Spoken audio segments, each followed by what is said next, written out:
Bueno, nosotros ahora vamos a presentar el trabajo número 3 de hidráulica aplicada, siendo nosotros el grupo de los Gym Bros. El trabajo número 3 se dividió en tres partes, donde yo hice el análisis hidrológico y caracterización de cuenca, Danilo Zamora hizo el diseño hidráulico del vertedero tipo Krieger y Marcelo Puelle hablará sobre el proceso constructivo del vertedero tipo Krieger. Primero seleccionamos estaciones pluviométricas cercanas a nuestra embalse. Como se pueden ver, seleccionamos 6 estaciones, las cuales serían estación Lago Calasquén, estación Lago Reñihue, estación Huichaco, estación El Yoyi y estación Lago Ranco. Además de estación Liquiñe, que no se ve bien, pero está justo en esta parte de acá.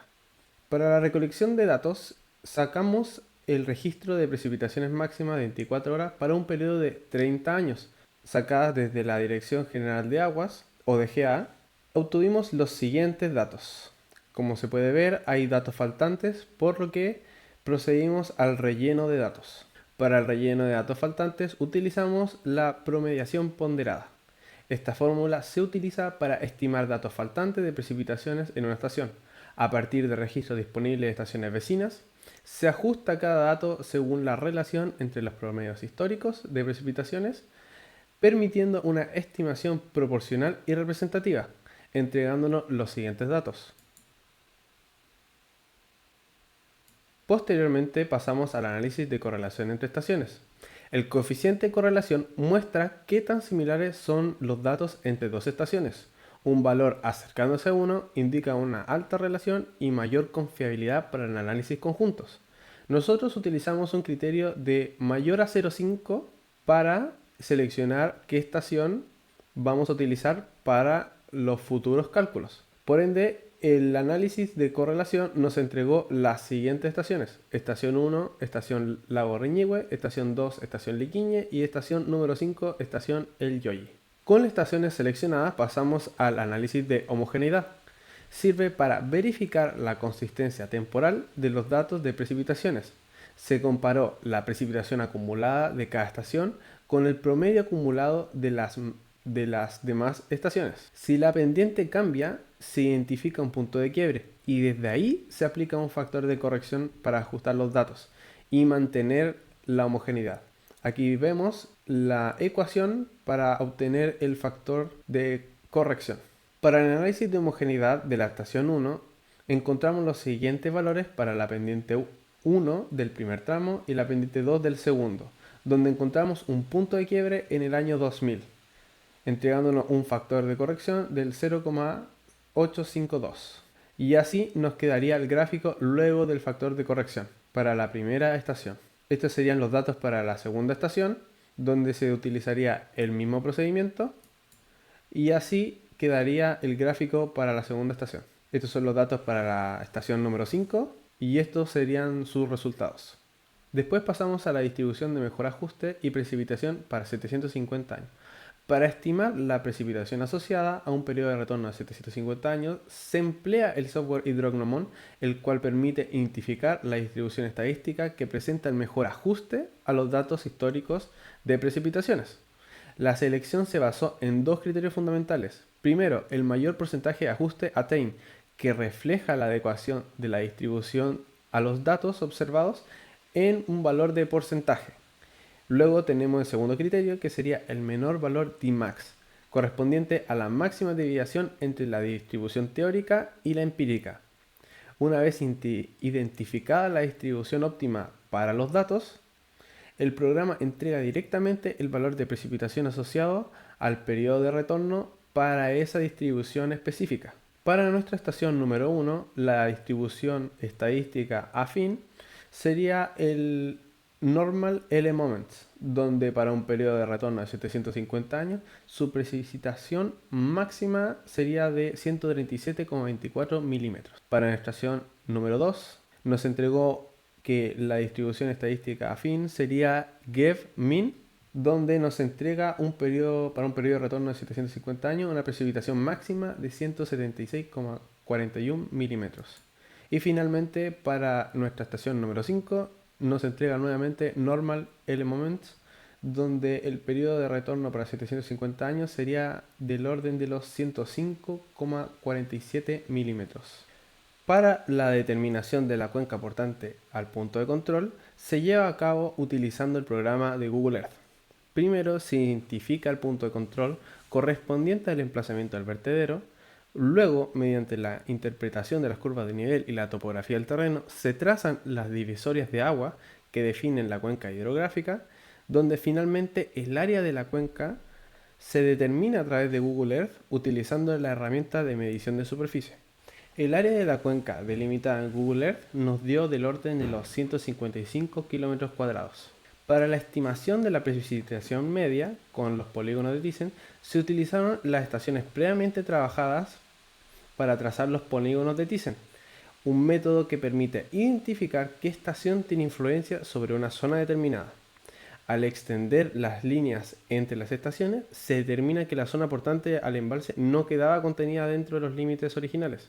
Por ende, al proyectar los polígonos, se identifica que la única estación con influencia directa sobre la zona de interés era la estación Liquiñe, por lo que su registro se considera como la precipitación media representativa al área de aporte, entregándonos un valor de precipitación media del orden de 176,41 milímetros. Continuando, vamos a implementar el método racional para calcular el caudal máximo, el cual nos va a servir para diseñar nuestro vertedero tipo Krieger. El cálculo de la escorrentía es básicamente el agua que fluye por la superficie, en donde tenemos que separar nuestra área en subáreas y esta multiplicar esa área con su coeficiente específico, en los cuales son datos que están tabulados, y lo dividimos por el área total de la cuenca, que son 155 kilómetros cuadrados. Nos dio un valor de 0,4, el cual es un valor adimensional. Ahora debemos calcular el tiempo de concentración, el cual es el tiempo que demora una gota en recorrer toda la cuenca. Lo hicimos mediante el método Kirpich, donde esta es su fórmula, y definimos las variables L, que es la longitud del cauce principal, como se ve en la imagen, como 26,16 kilómetros, y el coeficiente S, que es la diferencia de alturas del cauce de entrada y de salida, partido en la longitud del cauce principal. Nos dio un valor total de tiempo de concentración de 3,3 horas. Ahora, mediante la ecuación de Grunsky, vamos a calcular la intensidad de lluvia en el periodo TC. Primero, tomamos el dato de precipitación máxima con el periodo de retorno de 750 años, el cual lo dividimos en 24 para pasarlo a la intensidad por hora. Luego, este valor lo agregamos a la fórmula y lo multiplicamos por la raíz de 24 dividido en nuestro tiempo de concentración. Nos dio una intensidad máxima de 19,73 milímetros por hora. Con los parámetros ya obtenidos, podemos hacer el cálculo del caudal del diseño para el vertedero, el cual nos dio un valor de 340,99 metros cúbicos por segundo. Continuando, vamos a explicar el diseño del vertedero Krieger, en donde vamos a hacer un predimensionamiento inicial. Primero vamos a definir las variables de CD. CD es un coeficiente empírico, los cuales tienen valores ya definidos, en donde van de 1,85 a 2,2. Nosotros nos tomamos un valor intermedio de 2. Luego, el valor de L es el 25% del ancho del valle, el cual igual se va a ir modificando a medida que vamos diseñando. Calculando la distancia del valle con Google Earth, nos dio una distancia de 1,64 kilómetros, en donde su 25% es 410 metros. Con estos datos ya podemos despejar h, debido a que tenemos Q, CD y L. Nos dio un valor de h de 0,561 metros. Bueno, este valor es el agua sobre la cresta al momento de la descarga. Ya se puede diseñar el perfil Krieger, debido a que necesitamos h, el cual despejamos, y este se modela mediante estas dos ecuaciones. Bueno, aquí están los datos ya tabulados y calculados junto a sus gráficos, y luego hice la unión de estos dos mostrando el perfil Krieger que se ve en la parte inferior. Vamos a modificar el caudal real, en donde este nos va a ajustar L si es que fuera necesario. Primero calculamos la velocidad de aproximación del agua, que nos dio 1,5. Luego definimos la carga total, que este es el valor que nos va a cambiar, que nos dio 0,67 metros. Luego volvemos a la fórmula inicial de caudal de diseño, en donde CD se mantiene constante como 2, H0 es el valor que encontramos anteriormente, 0,67 metros, y comenzamos a iterar L hasta dar el caudal de diseño inicialmente.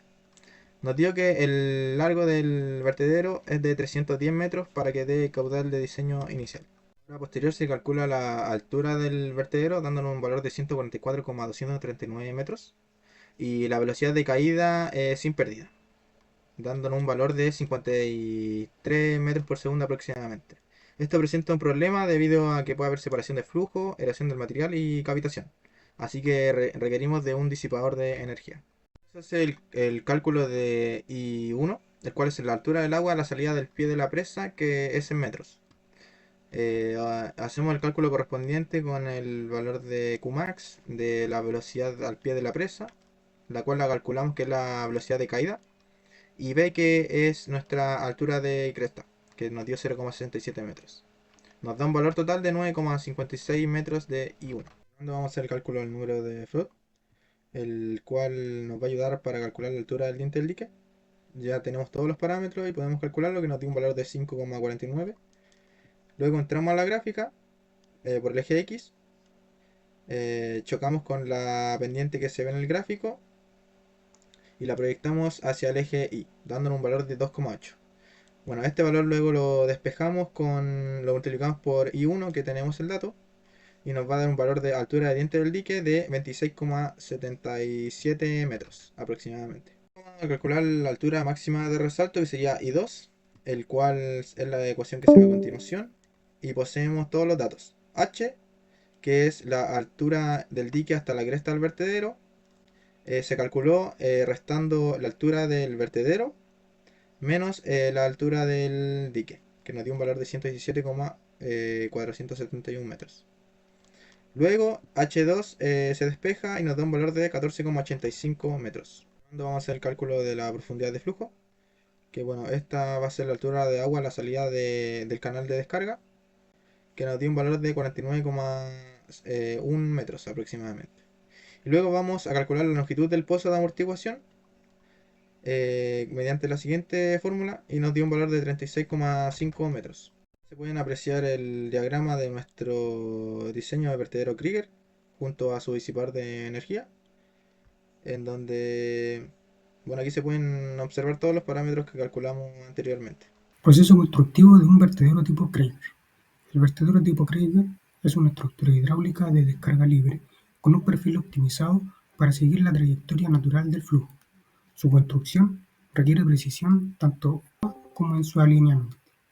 El proceso inicia con los estudios topográficos y geotécnicos del terreno.